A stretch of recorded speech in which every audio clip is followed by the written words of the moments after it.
नमस्कार मित्रांनो, welcome to the YouTube channel Mister J the explorer.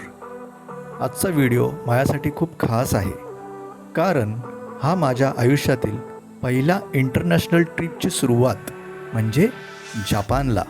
आणि ह्या प्रवासाची सुरुवात झाली इंटरनॅशनल फ्लाईटमधून. आता खरं सांगायचं तर पहिल्यांदा एअरपोर्टवर पोचलो तेव्हा मनात खूप एक्साइटमेंट होती, कारण आपण आत्तापर्यंत ट्रेन, बस, कार, जास्तीत जास्त डोमेस्टिक फ्लाईट, पण हे इंटरनॅशनल फ्लाईट म्हणजे वेगळंच.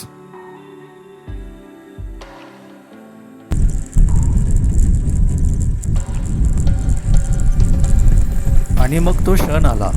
विमान रनवेवर उभं. थोड्या वेळाने इंजिनचा आवाज वाढतो. विमान हळूहळू वेग घेतं आणि काही सेकंदात विमान जमिनीपासून वर उठतं.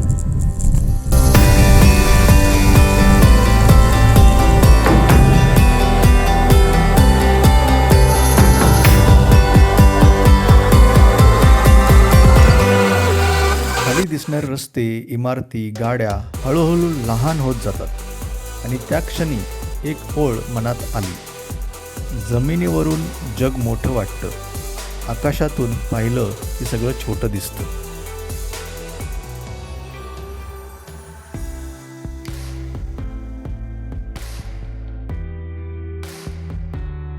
जेव्हा विमान हाँगकाँग शहराच्या वरून जात होतं, वरून दिसणारी शहराची रचना, रस्त्यांची आखणी, इमारतींची मांडणी, ते पाहताना माझ्या मनात एक विचार आला. आपण भारतातही अशी सुंदर व्यवस्थित शहरं तयार करू शकतो का? कारण प्रवास फक्त दुसरा देश पाहण्यासाठी नसतो, तो असतो स्वतःच्या देशाकडे नव्या नजरेने पाहण्यासाठी. मला हे सर्व पाहताना आर्किटेक्चर मॉडेल्सची आठवण येत होती.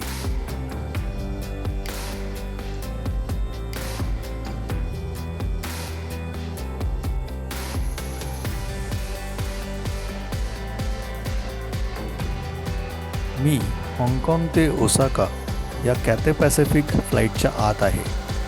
सीटवर बसल्यावर आजूबाजूला सगळं नवीन. स्क्रीन, बटणं, लाईट्स, इतकी बटणं की एक क्षण वाटलं चुकून काही दाबलं तर पायलटकडं मेसेज जाईल का.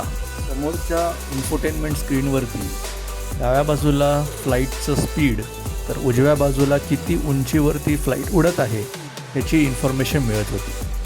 हे फ्लाईट 588 किलोमीटर प्रति तास आणि 35,000च्या उंचीवरती उडत होतं.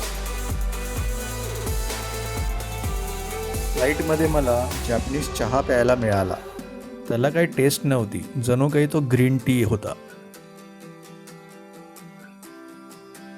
विमानात अजून एक गोष्ट मला खूप इंटरेस्टिंग वाटली. Multimedia entertainment system. प्रत्येक सीटवर स्क्रीन, चित्रपट, गाणी, माहितीपट, म्हणजे साधारण आकाशातून बसून थिएटरच.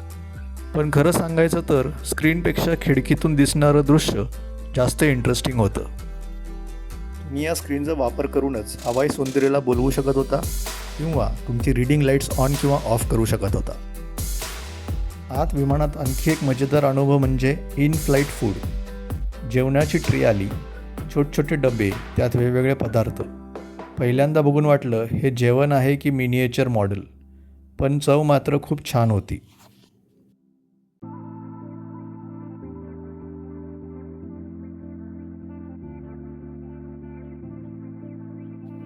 मित्रांनो, हा जपानचा प्रवास 14 दिवसांचा होता.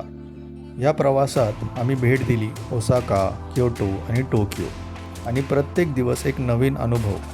जीवनशैली, संस्कृती, वास्तुकला, मंदिरं, कला, अन्नसंस्कृती आणि सर्वात महत्त्वाचं भारताशी तुलना करून आपण काय शिकू शकतो याचा आढावा घेतला. खिडकीतून बाहेर पाहिलं आणि खाली विशाल समुद्र. जिथे नजर जाईल तिथपर्यंत फक्त पाणी, एकदम निळा, शांत, अथांग. त्या क्षणी वाटलं पृथ्वीवर किती पाणी आहे आणि आपण माणसं किती लहान आहोत त्याच्यासमोर. आणि मग आला लँडिंगचा क्षण. विमान हळूहळू खाली उतरायला लागलं. खिडकीतून दिसत होता समुद्र.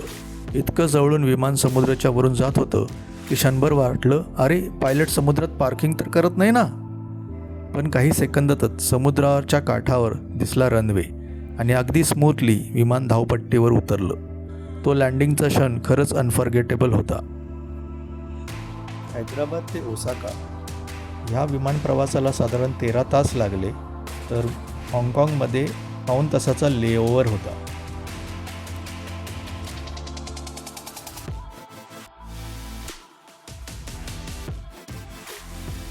ओसाका शहरात एंट्री घेतली आणि तिथे एका रेस्टॉरंटच्या बाहेर बघितलं तर सर्व फूड मेनू तुम्हाला समोर दिसतात त्याच्या प्राईस टॅग सकट. म्हणजे तुम्हाला डायनिंगमध्ये गेल्यानंतर विचार करावा लागत नाही की हे फूड कसं असेल, कुठल्या प्रकारे येईल. तर सगळं प्रेझेंटेशन सकट आपल्याला त्याची माहिती रेस्टॉरंटच्या बाहेरच शोकेसमध्ये पाहायला मिळते. जसे आपण ड्रेस घ्यायला जातो आणि ड्रेस मॅनिक्विनला लटकवलेले असते, तशाच प्रकारे इथे रेस्टॉरंटच्या बाहेर आपल्याला फूड आयटम्स दिसतात. जर हा प्रवास माझ्यासोबत अनुभवायचा असेल तर चॅनलला सबस्क्राईब करा, व्हिडिओला लाईक करा. कारण पुढच्या व्हिडिओमध्ये आपण पाहणार आहोत जापानमधला पहिला दिवस, ओसाका शहराचा अनुभव. तोपर्यंत प्रवास करा, जग पहा आणि प्रत्येक क्षणातून अनुभव शिका. धन्यवाद.